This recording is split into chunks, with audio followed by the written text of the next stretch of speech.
ഇതെന്താ ധ്രുവി?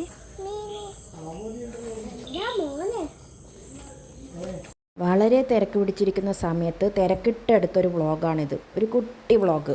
വൈകുന്നേരം ഓടിച്ചാടി വന്ന് ഈ ചാക്ക് നിറയെ മീനും തന്നിട്ട് പറഞ്ഞ് ഇതൊക്കെ ഒന്ന് കഴുകി ഓരോന്നും സെപ്പറേറ്റ് ആക്കി തരാൻ വേണ്ടിയിട്ട്. അയ്യോ, ഞാൻ ഞെട്ടിപ്പോയി. കുറേ മീനൊക്കെ ചത്തിട്ടേ ഇല്ല. ഞണ്ടൊക്കെ ഓടിക്കളിക്കുവാണ്. എനിക്കാണെങ്കിൽ ഞണ്ട് എന്ന് വെച്ചാൽ പേടിയാണ്. നോക്കിയേ, പുഴഞ്ഞണ്ടാണ് ആ ഓടിക്കളിക്കുന്നത്.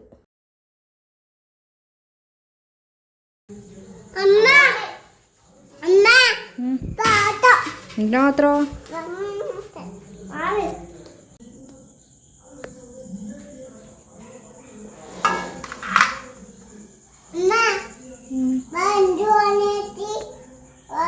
കൂട്ടത്തിൽ ഈ കാണുന്ന ഈ അടിപൊളി മീനെ കണ്ടോ? ഇത് ഒരെണ്ണേ ഉള്ളൂ. അപ്പോൾ ഇവിടെ താശാൻ പറഞ്ഞു ഇത് കൊടുക്കണ്ട, ഇത് നമുക്ക് കഴിക്കാമെന്ന്.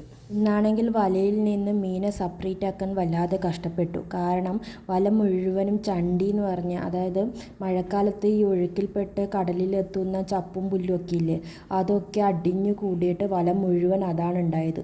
അത് കാരണം വലയിൽ നിന്ന് മീനുകളെ സെപ്പറേറ്റ് ആക്കാൻ ഒരുപാട് കഷ്ടപ്പെട്ടു. നിങ്ങൾ കാണുന്നില്ലേ ആ മീനിൻ്റെ മേലെയുള്ളൊരു കറുപ്പ് കളർ ഒരിത്? അതൊക്കെ ഉണങ്ങിയ പുല്ല് ഇലകളൊക്കെയാണത്. അതിന് കഴുകിയിട്ട് വേണം സെപ്പറേറ്റ് ആക്കി എടുക്കാൻ വേണ്ടിയിട്ട്. ആയാലും ഒറ്റയ്ക്കല്ല, കൂടെ 2 അസിസ്റ്റൻറ്റുകളുണ്ട്.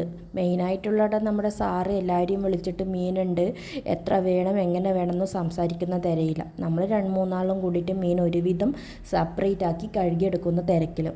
രാത്രിയിലെ മീൻ പണിയല്ല, അതിനുശേഷം ഈ പിള്ളേരെ കുളിപ്പിച്ചെടുക്കലും ആ സിങ്കൊക്കെ കഴുകി വൃത്തിയാക്കലും കുറച്ചധികം കഷ്ടപ്പാടാണ്.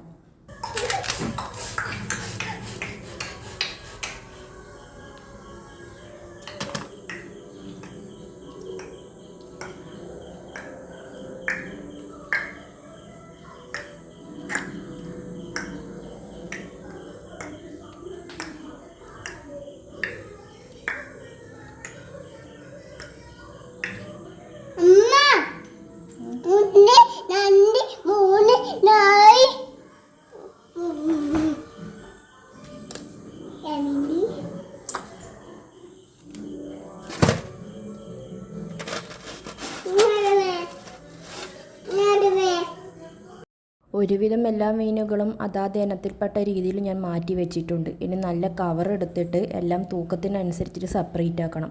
തൂക്കം ഏകദേശം നോക്കിയിട്ട് വെക്കലാണ്. എന്നിട്ട് അടുത്തുള്ള കടയിൽ പോയി നമ്മൾ തൂക്കും.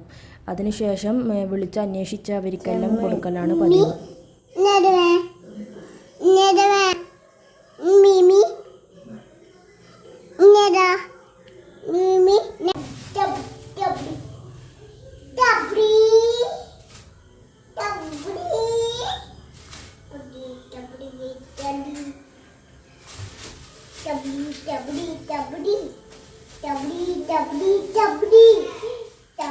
Tabli,